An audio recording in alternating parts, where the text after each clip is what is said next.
وحدہ والصلاة والسلام علی من لا نبی بعدہ اما بعد فاعوذ باللہ من الشیطان الرجیم بسم اللہ الرحمن الرحیم مولاي صلی وسلم دائما سرمدا علی حبیبک خیر الخلق کلہم۔ الحمدللہ الحمد ٹیوٹر اکیڈمی کی جانب سے محرم الحرام کے یہ ایپیسوڈ آپ کی خدمت میں پیش کیے جا رہے ہیں اور الگ الگ عنوانات پر علماء کرام آپ کی رہنمائی الحمد ٹیوٹر اکیڈمی کے آفیشیل پیج کے ذریعے کر رہے ہیں۔ تو آج الحمدللہ الحمد ٹیوٹر اکیڈمی کے اونر شیخ نعمان صاحب سے ایک تفصیلی ملاقات ہوئی اور ان سے الحمد ٹیوٹر اکیڈمی کے فیوچر پلان اور ان کے مقاصد کو جاننے کی سعادت حاصل ہوئی۔ اگر ان کا مقصد میں ایک شعر میں بند کروں تو کچھ یوں بنے گا کہ یہی ہے آرزو تعلیم قرآن عام ہو جائے، ہر ایک پرچم سے اونچا پرچم اسلام ہو جائے۔ ناظرین کرام، آج جس موضوع پر میں بات کرنے لگا ہوں وہ موضوع ایک عظیم اہمیت کا حامل ہے، وہ موضوع محبت اہل بیت ہے۔ قرآن کریم فرقان حمید میں اللہ تعالیٰ ارشاد فرماتا ہے قُلْ لَا أَسْأَلُكُمْ عَلَيْهِ أَجْرًا إِلَّا الْمَوَدَّةَ فِي الْقُرْبَىٰ۔ اے محبوب آپ فرما دیجئے کہ میں دین کی تبلیغ کرنے پر کوئی اجر طلب نہیں کرتا مگر اہل بیت کی محبت کو طلب کرتا ہوں۔ ناظرین کرام، آپ دیکھیے حضور علیہ السلام نے دین کی تبلیغ کی، کئی آپ کو مشکلات کا سامنا کرنا پڑا۔ آپ طائف کے بازار میں جاتے، حضور کو پتھر مارے جاتے، عذاب کے فرشتے نازل ہو گئے کہ یا رسول اللہ آپ حکم دیں ہم ان دو پہاڑوں کو ملا دیں۔ حضور نے فرمایا نہیں، میں زحمت بن کر نہیں آیا بلکہ رحمت بن کر آیا ہوں۔ الہی کرم کر ان طائف کے مکینوں پر، الہی پھول برسا ان پتھریلی زمینوں پر۔ اتنی تکالیف کو برداشت کرنے کے بعد دعائیں دینا یہ پیغمبروں کے حوصلے ہوا کرتے ہیں۔ ناظرین کرام، حضور نے اتنی تکالیف برداشت کی لیکن پھر بھی فرمایا لا اسألکم علیہ اجرا، میں تم سے کوئی اجر کا سوال نہیں کرتا، الا المودۃ فی القربیٰ، مگر اہل بیت کی محبت کو طلب کرتا ہوں۔ اب ایک سوال پیدا ہوتا ہے، جب حضور نے دین کی تبلیغ کرنے پر کوئی اجر طلب نہیں کیا تو اہل بیت کی محبت کو طلب کیوں کیا؟ تو ناظرین کرام، اس کا جواب یہ ہے کہ اہل بیت کی محبت نبی کی ضرورت نہیں بلکہ امت کی ضرورت ہے۔ حضور علیہ السلام نے فرمایا میں تمہارے درمیان دو چیزیں چھوڑ کے جا رہا ہوں، ایک قرآن، دوسری اہل بیت۔ اگر تم نے ان دونوں کا دامن تھامے رکھا تو کبھی گمراہ نہیں ہوگے۔ الحمدللہ یہ اہل سنت کا مقدر ہے، ہمارے ایک ہاتھ میں صحابہ و اہل بیت کا بھی دامن ہے، دوسرے ہاتھ میں قرآن کا بھی دامن ہے۔ اللہ اکبر۔ حضور علیہ السلام نے ارشاد فرمایا مجھ سے محبت کرو، کیوں؟ کیونکہ میں تمہارے رب کا بھی محبوب ہوں۔ اللہ اکبر۔ پہلے فرمایا اللہ سے محبت کرو، کیوں؟ کیونکہ وہ تمہیں بن مانگے رزق دیتا ہے۔ پھر فرمایا مجھ سے محبت کرو کیونکہ میں تمہارے رب کا بھی محبوب ہوں۔ تو اپنا معیار زمانے سے جدا رکھتے ہیں، ہم تو محبوب بھی محبوب خدا رکھتے ہیں۔ حضرت ذی وقار دنیا کی محبت توڑتی ہے۔ ایک کے دو چاہنے والے اگر دنیا میں ہوں تو آپس میں رقیب کہلاتے ہیں۔ ایک اگر اس کا ذکر کر لے تو دوسرا لڑنے بیٹھ جاتا ہے، جناب وہ تو میرا محبوب ہے، آپ نے اس کا ذکر کیوں کیا؟ اللہ اکبر۔ وہ لڑنے بیٹھ جاتا ہے، جناب وہ میرا محبوب ہے، آپ اس کی سائیڈ کیوں لے رہے ہیں؟ لیکن دنیا میں ایک کے دو چاہنے والے آپس میں رقیب کہلاتے ہیں۔ حضور علیہ السلام کے لاکھوں بلکہ کروڑوں چاہنے والے آپس میں حبیب کہلاتے ہیں۔ اس کی وجہ کیا ہے؟ اس کی وجہ یہ ہے کہ میرا اور آپ کا رشتہ کیا ہے؟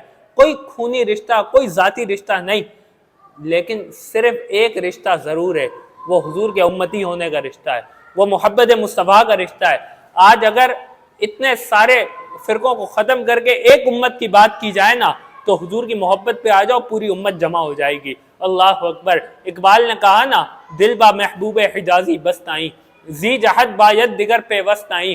اقبال کے اس شعر کا اگر اردو میں ترجمہ کروں نا تو کچھ یوں بنتا ہے کہ محمد کی وساطت سے محبت تیری میری ہے، محبت اصل ہے ان کی نہ تیری ہے نہ میری ہے۔ حضرت ذی وقار پھر فرمایا میری اہل بیت سے محبت کرو، میری وجہ سے میری اہل بیت سے محبت کرو۔ اللہ اکبر۔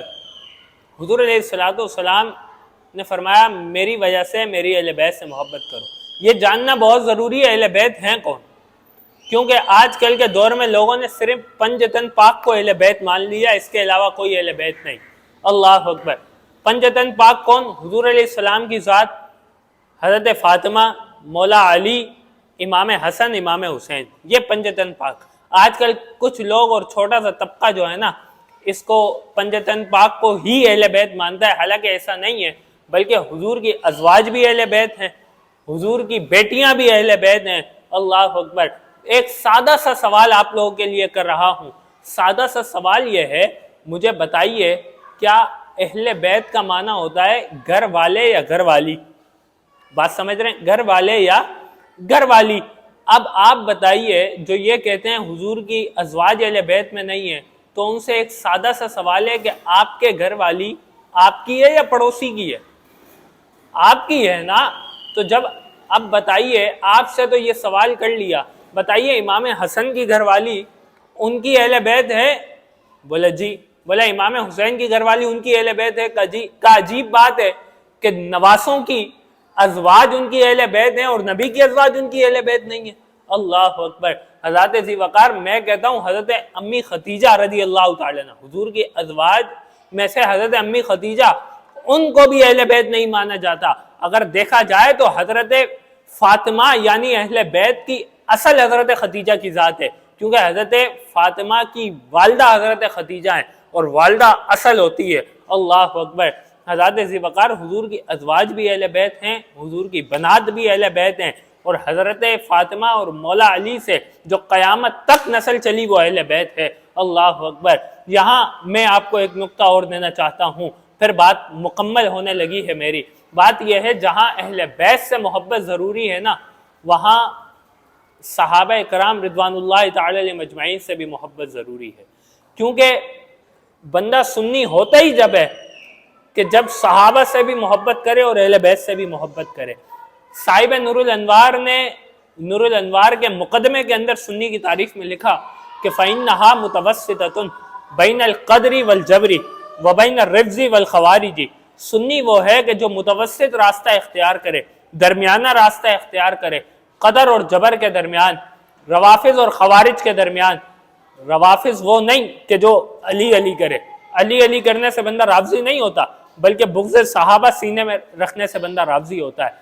خوارج وہ نہیں کہ جو صحابہ کا نعرہ لگائے، صحابہ کا ذکر کرنے سے کوئی خارجی نہیں ہوتا، بلکہ اہل بیت کا بغض سینے میں رکھنے سے بندہ خارجی ہوتا ہے۔ تو حضرت صاحب نور الانوار رحمہ اللہ نے فرمایا کہ سنی وہ ہے کہ جو نہ صحابہ کا بغض دل میں رکھے نہ اہل بیت کا بغض دل میں رکھے، بلکہ جتنی محبت اہل بیت سے کرے اتنی محبت صحابہ سے کرے، جتنا پیار صحابہ کے لیے دل میں رکھے اتنا پیار اہل بیت کے لیے دل میں رکھے۔ اب آپ کہیں گے حضرت اگر اہل بیت کے فضائل سنو تو صحابہ کی محبت کم ہو جاتی ہے، صحابہ کے فضائل سنو اہل بیت کی محبت کم ہو جاتی ہے، کیا کریں؟ تو زندگی بھر کا فارمولہ ہے کہ اپنے دل پہ پہرا محبت امام احمد رضا کا جمال ہو، نہ بغض صحابہ سینے میں داخل ہوگا نہ بغض اہل بیت داخل ہوگا۔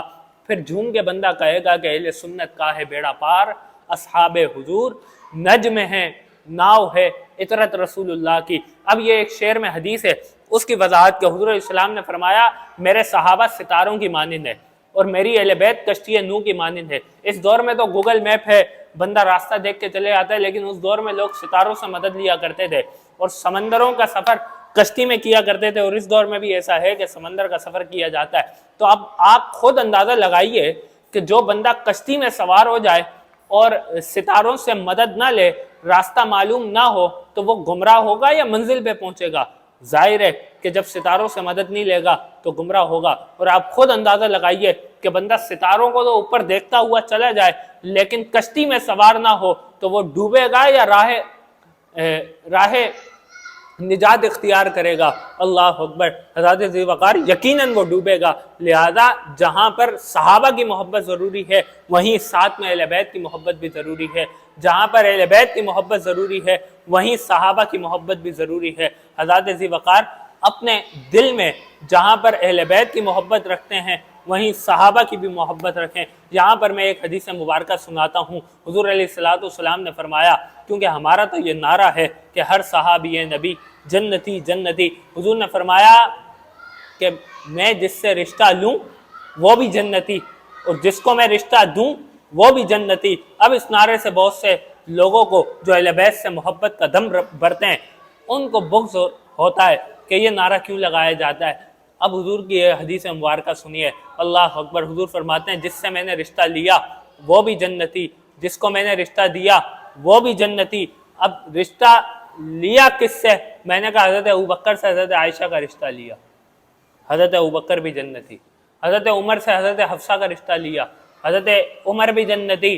حضرت عثمان کا مولا علی کو حضرت فاطمہ کا رشتہ دیا، میں نے کہا بات درست ہے، علی کو حضرت فاطمہ کا رشتہ ضرور دیا، لیکن یہ بھی نہ بھول کہ حضرت عثمان کو 2 دیے، یہ بھی نہ بھول کہ حضرت عثمان کو 2 رشتے حضور علیہ السلام نے اپنے گھر سے عطا فرمائے ہیں۔ اپنی دونوں صاحبزادیوں یکے بعد دیگر کا نکاح حضرت عثمان سے فرمایا، وہ بھی جنتی۔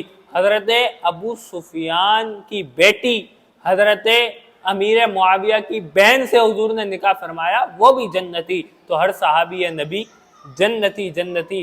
جہاں ہم اہل بیت سے محبت کرتے ہیں وہیں صحابہ سے بھی محبت کرتے ہیں۔ اللہ تعالیٰ سے دعا ہے کہ اللہ تعالیٰ صحابہ و اہل بیت کی محبت ہمارے سینوں میں بھر دے۔ اللہ تعالیٰ ہمیں گمراہیت سے محفوظ فرمائے، جو کچھ سنا اس پر عمل کرنے، اسے دوسروں تک پہنچانے کی توفیق عطا فرمائے۔ اس آفیشیل پیج کو لائک بھی کر لیجئے اور یوٹیوب چینل کو سبسکرائب اور بیل آئیکن کو ضرور دبا لیجئے تاکہ اسی طرح کے ہمارے ایپیسوڈ آپ تک پہنچتے رہیں۔ مجھے بھی دعاؤں میں یاد رکھیے گا۔ اپنے میزبان عبید رضا قادری کو اجازت دیجیے۔ السلام علیکم۔